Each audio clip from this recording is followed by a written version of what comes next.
Diz assim, Lucas 1, capítulo 5.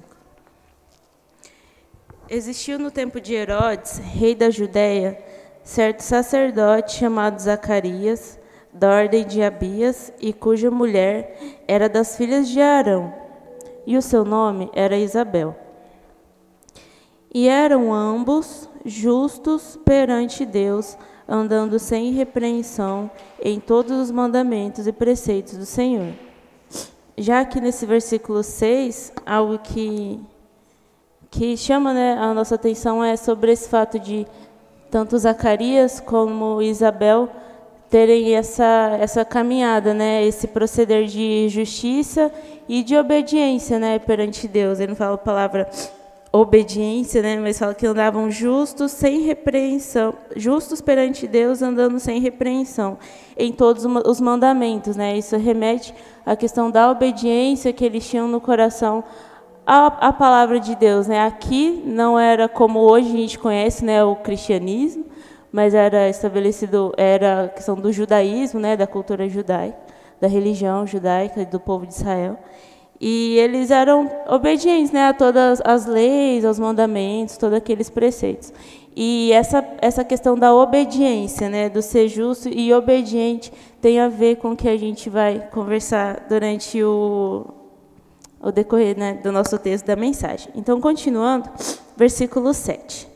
E não tinham filhos, porque Israel era estéril, e ambos eram avançados em idade. E aconteceu que, exercendo ele o sacerdócio diante de Deus, na ordem da sua turma, segundo o costume sacerdotal, coube-lhe em sorte entrar no templo do Senhor para oferecer o incenso. E toda a multidão do povo estava fora, orando à hora do incenso. E um anjo do Senhor lhe apareceu, posto em pé à direita do altar do incenso. E Zacarias, vendo-o, turbou-se e caiu o temor sobre ele. A gente para mais um pouquinho, antes da gente continuar. Quando eu estava pensando nesse texto, eu lembrei, desde pequena, né, sempre cresci na igreja e tudo mais, eu sempre ouvi uma fala relacionada ao período, né, entre ali o Antigo Testamento, o Novo Testamento. Acho que todo mundo que é de igreja, em algum momento, já ouviu sobre isso, falar desse período do silêncio, né, de Deus, que até tem, às vezes, na Bíblia, aquelas páginas ali em branco, né, nem todas as Bíblias têm, na minha vida tem duas, entre o Antigo e o Novo Testamento, né, que se fala muito sobre a questão desse silêncio de Deus, ou do silêncio de onde não teve manifestação profética, né.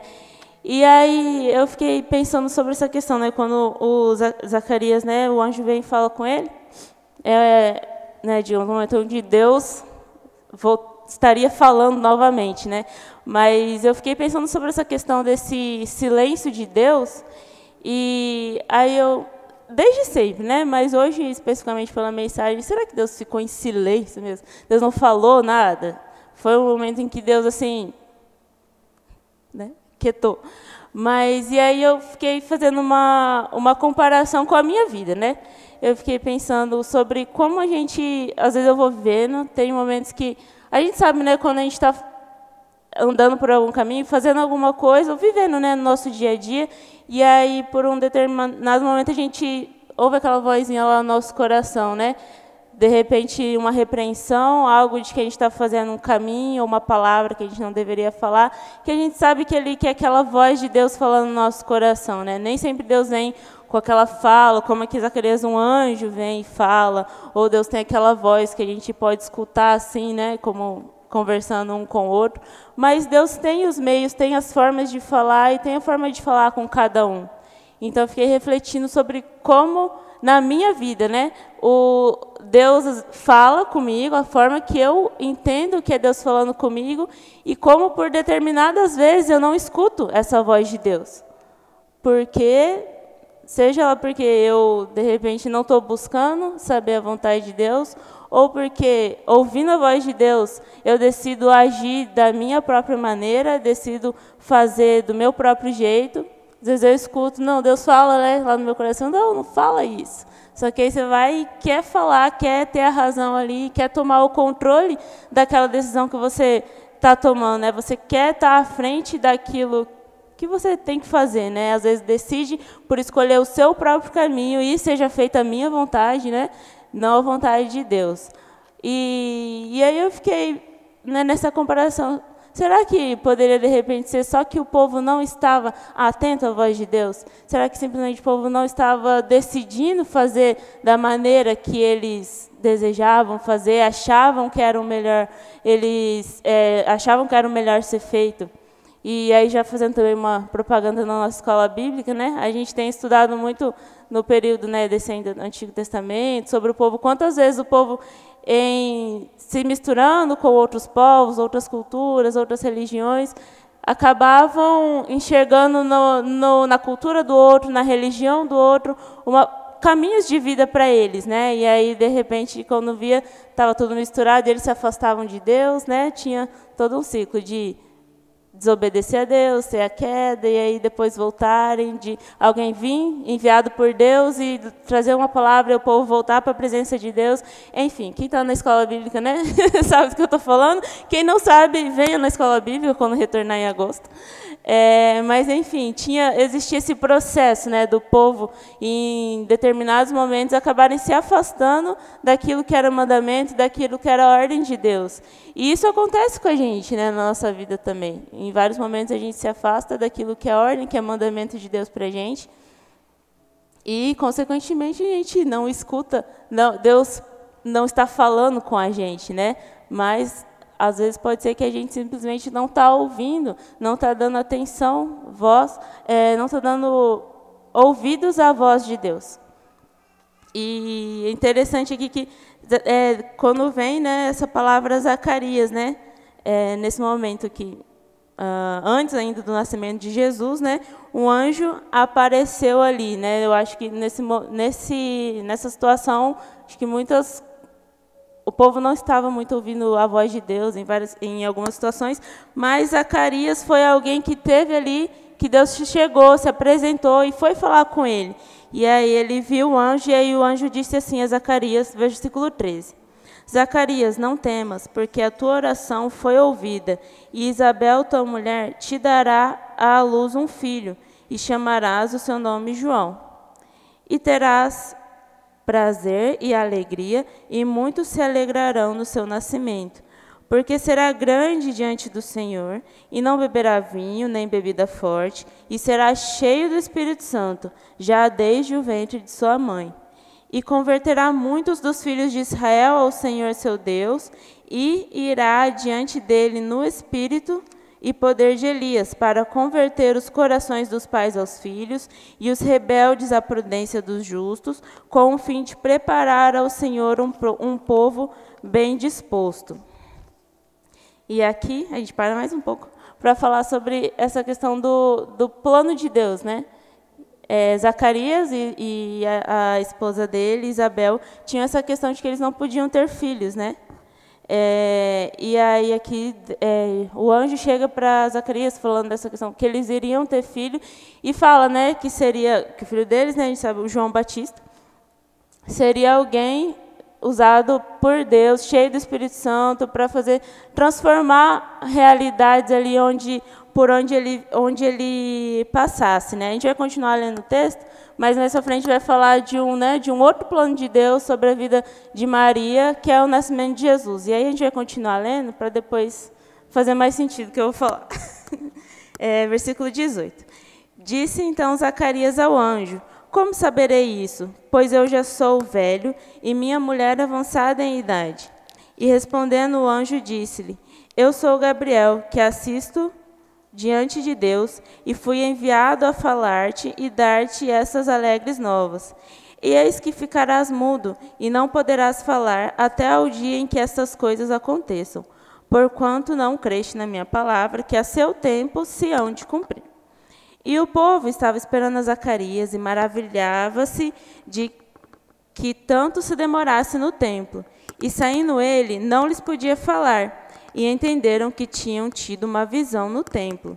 E falava por acenos e ficou mudo. E sucedeu que, terminados os dias de seu ministério, voltou para sua casa. E depois daqueles dias, Isabel, sua mulher, concebeu e por 5 meses se ocultou, dizendo: Assim me fez o Senhor nos dias em que atentou em mim para destruir o meu opróbrio entre os homens. Só uma curiosidade, opróbrio. Assim, o texto dá a entender o que significa, mas eu fui pesquisar, né?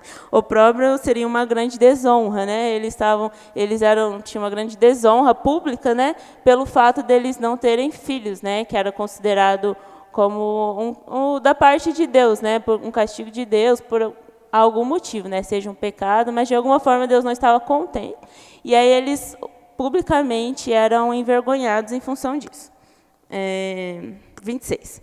E no 6º mês foi o anjo Gabriel enviado por Deus a uma cidade da Galiléia chamada Nazaré, a uma virgem desposada com um homem cujo nome era José, da casa de Davi, e o nome da virgem era Maria.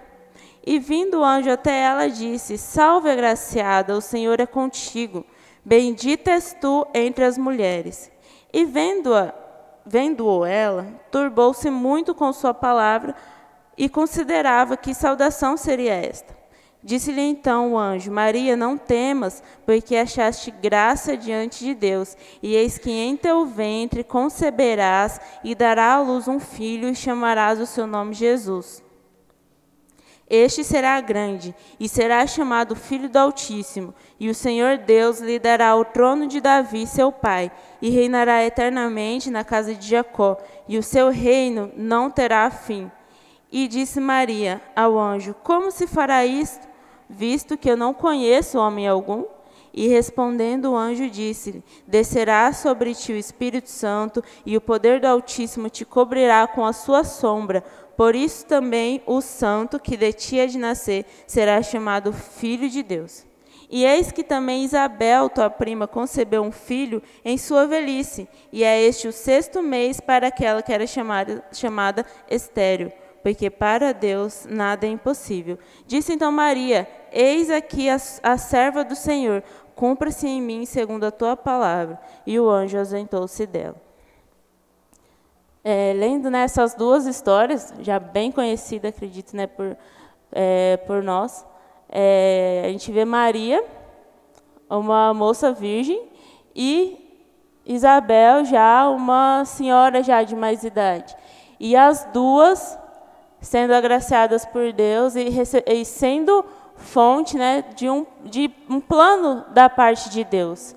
E olhando essas 2 histórias, essas 2 pessoas, né, dois momentos diferentes da vida dela, de vida, né, momentos diferentes de vida, a gente pode pensar também que eu, você, cada um de nós podemos ser também instrumentos na mão de Deus para conceber um plano de Deus, para sermos casa de um plano de Deus.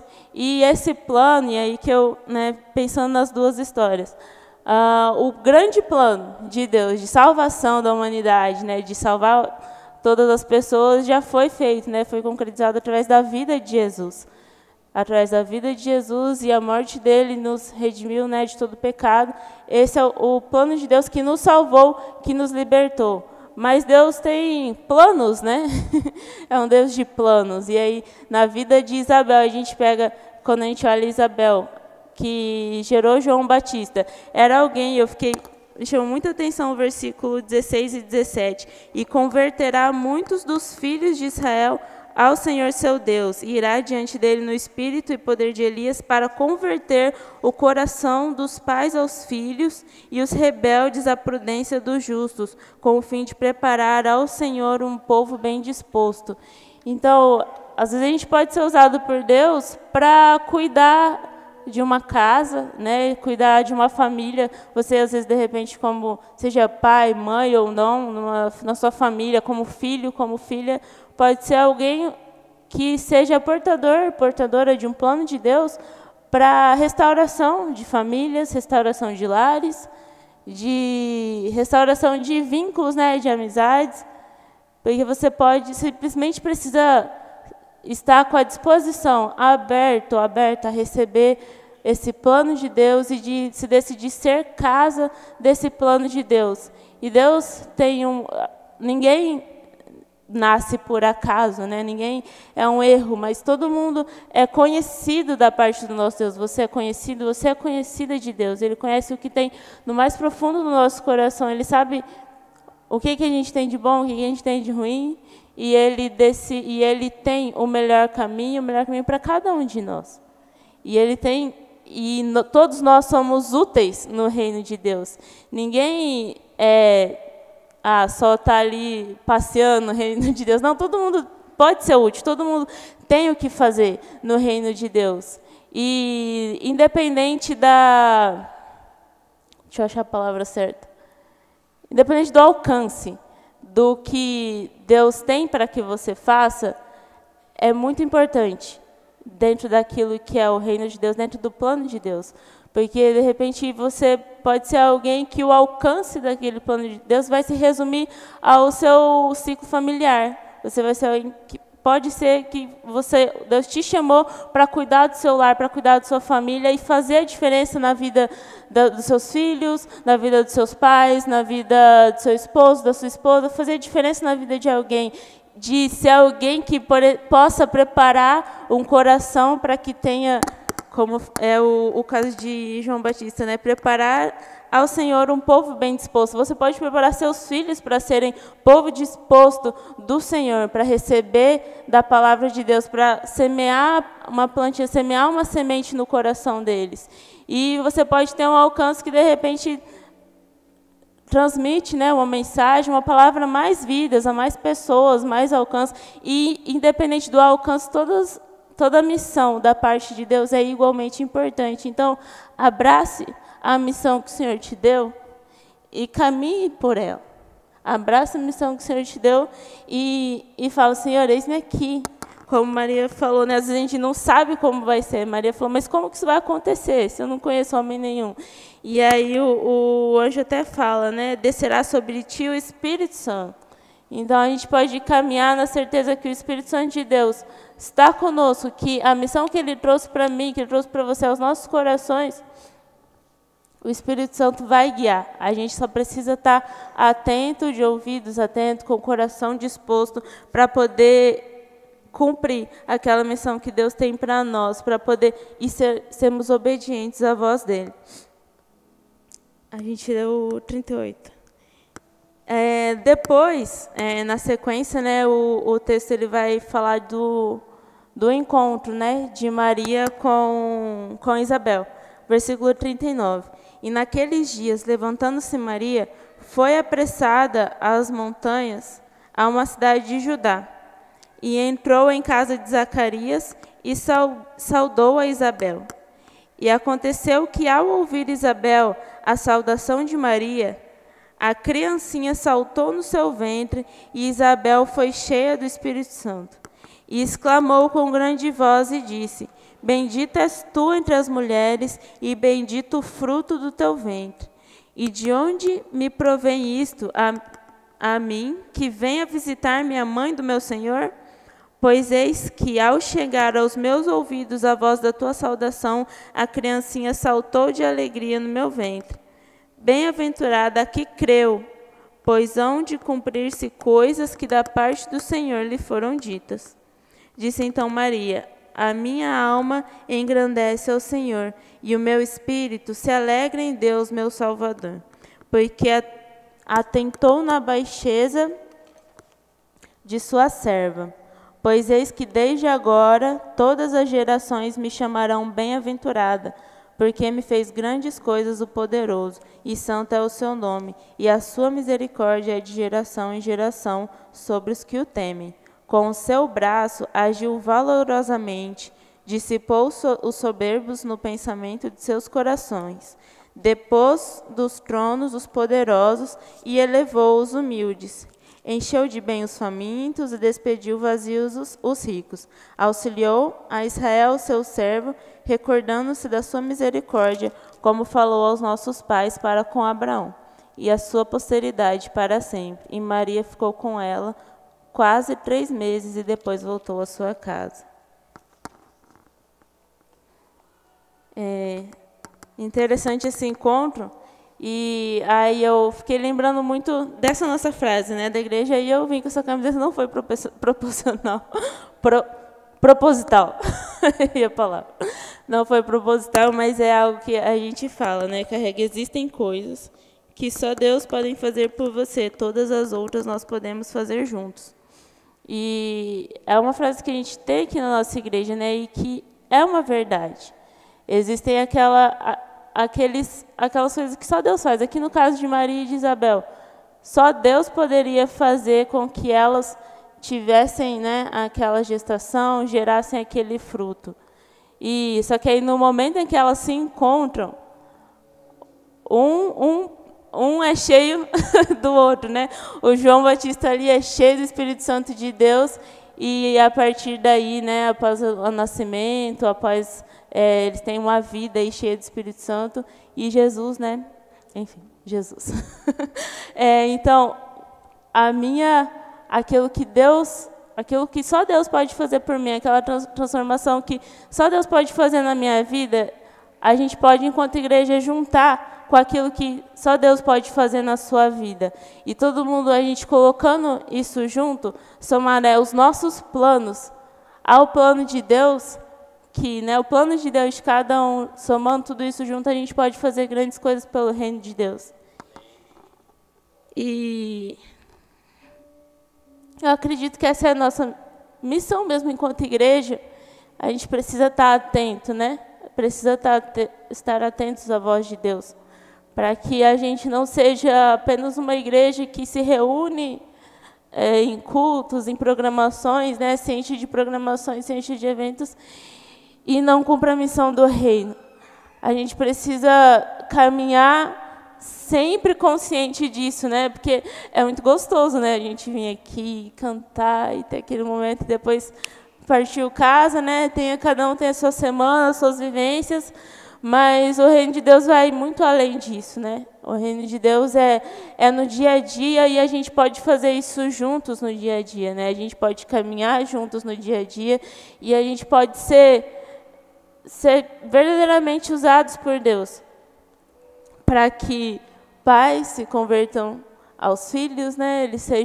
Lares sejam restaurados, vidas sejam restauradas, que corações sejam libertos. E a gente precisa estar realmente disposto, se submeter verdadeiramente à vontade de Deus e deixar que Deus, te use, que Deus me use no cuidado da nossa casa, no cuidado das nossas vidas, no cuidado com a nossa família, no cuidado com aqueles que estão próximos de nós todos os dias, né? Sejam nossos familiares, colegas de trabalho, fazer a diferença lá onde a gente está. Que eu, que você, todos nós sejamos casa para o plano de Deus. Que a gente tenha esse coração disposto diante do nosso Deus.